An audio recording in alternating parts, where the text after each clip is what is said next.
এক, তিন, পাঁচ। জিজ্ঞেস করি আপনারা সবাই কেমন আছেন? বেশ ভালো আছি। Yes.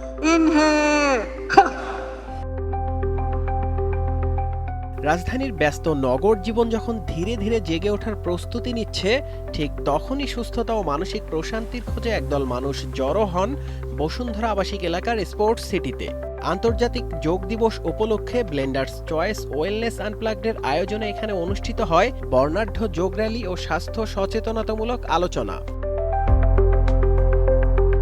প্রশিক্ষকদের নির্দেশনায় অংশগ্রহণকারীরা শরীর ও মনকে এক সুতোয় বাঁধার চেষ্টা করেন। স্বাস্থ্য সচেতনতার বার্তা ছড়িয়ে দিতে বিভিন্ন বয়সের মানুষ এতে অংশ নেন। তারা জানান, যোগব্যায়াম তাদের দৈনন্দিন জীবনে মানসিক প্রশান্তি এনে দেয় এবং শারীরিক সুস্থতা বজায় রাখতে সহায়তা করে। গত 1 বছর থেকে এখানে করি।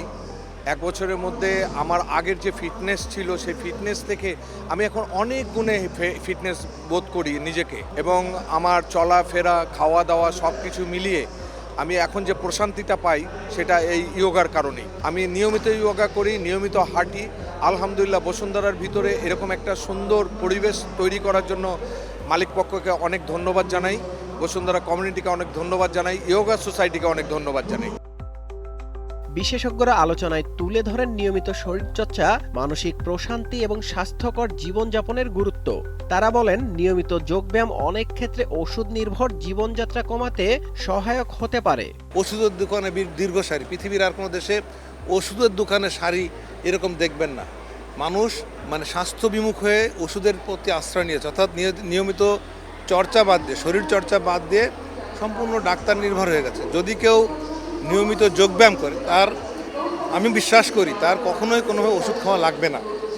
আমরা এই ধারণাটা পৌঁছে দিতে চাই যে আপনি নিয়মিত যোগা করেন, ওষুধ মুক্ত জীবন গড়ুন। আমাদের স্লোগান একটাই, যে নিয়মিত যোগ ব্যায়াম করি, ওষুধ মুক্ত জীবন গড়ি। বর্তমান সময়ে তরুণদের অংশগ্রহণ তুলনামূলকভাবে কম হলেও শারীরিক ও মানসিক সুস্বাস্থ্য বজায় রাখতে যোগব্যায়ামের গুরুত্ব অপরিসীম। মানুষ অতিমাত্রায় মোবাইলের মাধ্যমে বিভিন্ন সামাজিক যোগাযোগ মাধ্যমের প্রতি আসক্ত হয়ে পড়েছে বা যুক্ত হয়ে গেছে। এটা আসক্তির পর্যায়ে গেছে, যারা তাদের সুস্বাস্থ্যের জন্য খুবই ক্ষতিকর। ঢাকা শহরে খেলার মাঠ নেই, বাচ্চাদেরকে মায়েরা খাওয়ানোর জন্য মোবাইল ধরিয়ে দিচ্ছে। এই শুধু বাচ্চা না, তরুণরাও বিকেলে বাইরে বেরোয় না, খেলতে যায় না, বন্ধুদের সঙ্গে আড্ডা করে না, এবং এক জায়গায় বসলে তেমন কিছুক্ষণ পরে মোবাইলে ঢুকে যাচ্ছে। এই যে মোবাইলে ডুবে যাওয়া বা ঢুকে যাওয়া, এটা স্বাস্থ্যের জন্য এবং মানসিকভাবে ভীষণ ক্ষতিকর। মনোবিকার ঘটে, মনোদৈহিক যে অবস্থা মানুষের, সেখানে মোবাইলের কারণে মানুষ আসক্ত হয়ে পড়ছে এবং অনেক ক্ষতিগ্রস্ত হচ্ছে। তরুণদের অংশগ্রহণ এই কারণে খুব আমাদের প্রত্যাশা, আমরা আহ্বান জানাই তরুণদের, এসো তরুণ দলে দলে, নিজেকে মিলাই, স্বাস্থ্য সচেতন। পরিবার, বন্ধু ও সহকর্মীদের সঙ্গে অংশগ্রহণকারীরা উৎসবমুখর পরিবেশে দিনটি উদযাপন করেন। দীর্ঘদিনের শারীরিক প্রতিবন্ধকতার পরও অনেকেই যোগব্যায়ামের মাধ্যমে সুস্থতা অনুভব করছেন। আমার স্পেশালি একটা আছে, আমি রোড অ্যাক্সিডেন্টে আমার 2 হাঁটু রিপ্লেস, তা আমি আমার লাইফটা ছেড়ে দিয়েছিলাম। আমি একটা বাইং অফিসের একটা ইউনিটের ম্যানেজার ছিলাম, কিন্তু ওই অবস্থা থেকে আমার লাইফটা একদম পুরো ভ্যানিশ হওয়ার কথা। আমি এরকম ভাবছিলাম আমার লাইফ শেষ।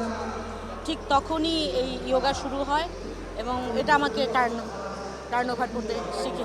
আর স্পেশালি আমার অপারেশনের পরে আমি মাসে 3টা থেকে 4টা আমাকে থেরাপি দিতে হতো, ফিজিওথেরাপি। তা আমি ইয়োগাতে এসে দেখলাম ওই থেরাপিটা সেম করাচ্ছে, আরও বেশি করাচ্ছে। তো থেরাপিটা দিতে আমার পার ডে 1000 টাকা লাগতো, তো মাসে 5 থেকে 7,000 টাকা আমার লাগতো। আমার তো ওটা লাগছে না, এবং আমি এখানে ডক্টর আসে, আমি তাদের থেকে সাজেশন নিয়ে আমি আমার লাইফটাকে এগিয়ে নিতে পেরেছি। এই জন্য অ্যাকচুয়ালি বসুন্ধরা গ্রুপ এবং আমাদের ট্রেনার যারা আছে তাদের কাছে আমি অনেক কৃতজ্ঞ। প্রযুক্তি নির্ভর ব্যস্ত নগর জীবনে সুস্থতা এখন বড় চ্যালেঞ্জ।